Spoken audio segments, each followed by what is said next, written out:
ব্যাঙ্গালোরে ডেলিভারি বয়ের রহস্যজনক মৃত্যু। প্রেম প্রতারণার অভিযোগে উত্তাল কদমতলার দক্ষিণ জালাই বাড়ি।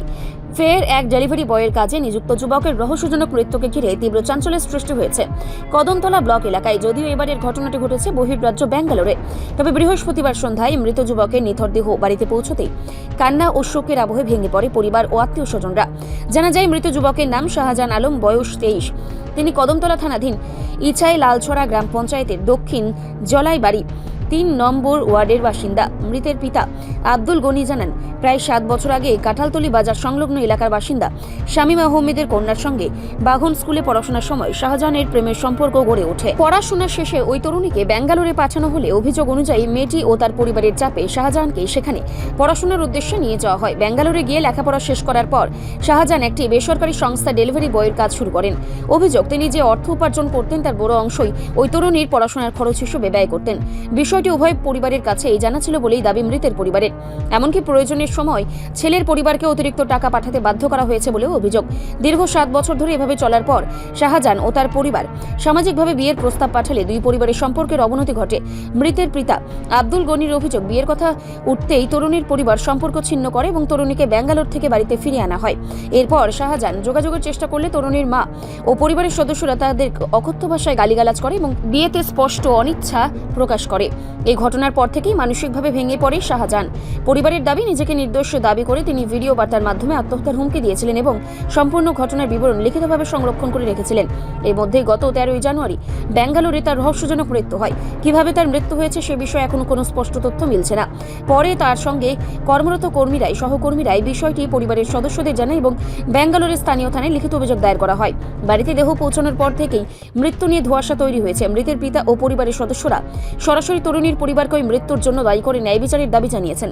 এদিকে প্রতিবেশী সমাজসেবী বদরুল হক সহ এলাকার বিশিষ্টজনেরা ঘটনার তীব্র নিন্দা জানিয়ে শোকসন্তপ্ত পরিবারের পাশে দাঁড়ান এবং প্রশাসনের কাছে নিরপেক্ষ তদন্ত ও ন্যায় বিচারের আবেদন জানান। অনেকের মতে এই ঘটনা বাস্তবের এমন এক করুণ প্রেম কাহিনী যা লায়লা মজনুর গল্পকেও হার মানায়। সবশেষে বৃহস্পতিবার সন্ধ্যায় ধর্মীয় রীতি মেনে শাহজাহান আলমের শেষকৃত্য সম্পন্ন করা হয়। তবে তার রহস্যজনক মৃত্যু ঘিরে যে প্রশ্ন উঠছে তার উত্তর না পাওয়া পর্যন্ত এলাকায় শোকের সঙ্গে সঙ্গে ক্ষোভও ক্রমশ বাড়ছে। আমার নাম আব্দুল গনি, আমার ছেলের নাম শাহজাহান আলম, বাড়ি ইসাই লালছড়া। আমার ছেলে একটা মেয়ের প্রতারণার মধ্যে দিয়া আত্মহত্যা করছে, নিনা বিষ খাইছে, এটা তো আমি কইতে পারি না। দীর্ঘ 7 বছর তাকিয়া ওই মেয়ের সঙ্গে তার রিলেটিভ। আমি কি কইব, আমার আজকে তো আমার সমস্ত হারাই দিছি। এখন আমি দেশবাসীর সামনে আমি বিচার চাইয়ার ও কথা যে দীর্ঘ এতটা বছর এখানেও থাকি যা পড়াশোনা করাইছে সমস্ত টেকা হোস্টেলের ফিস থাকি দরিয়া সব কিছু আমার ছেলে চালাইয়া গেছে। তে এই চালাইছে যে এটা তারার মা বাবাও জানোই, আমরা তো আর জানিও যে ও কথা হয়েছে যে পড়াশোনা শেষ হইলে আমরা তোমার ছেলের লগে দিব।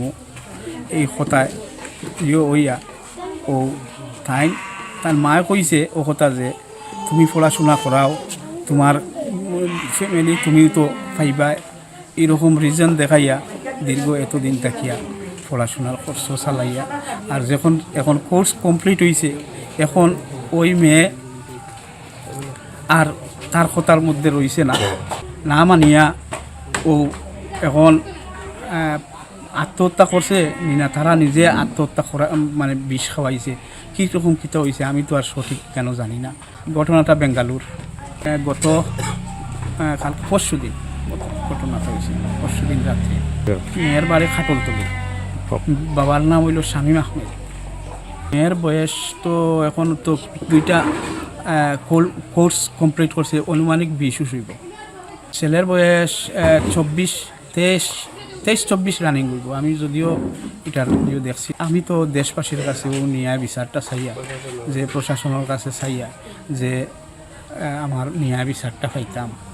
কাগজপত্র ডকুমেন্টগুলো তো এই মুহূর্তে আমার কাছে না, এটা তো তার সব কিছু তার কাছে।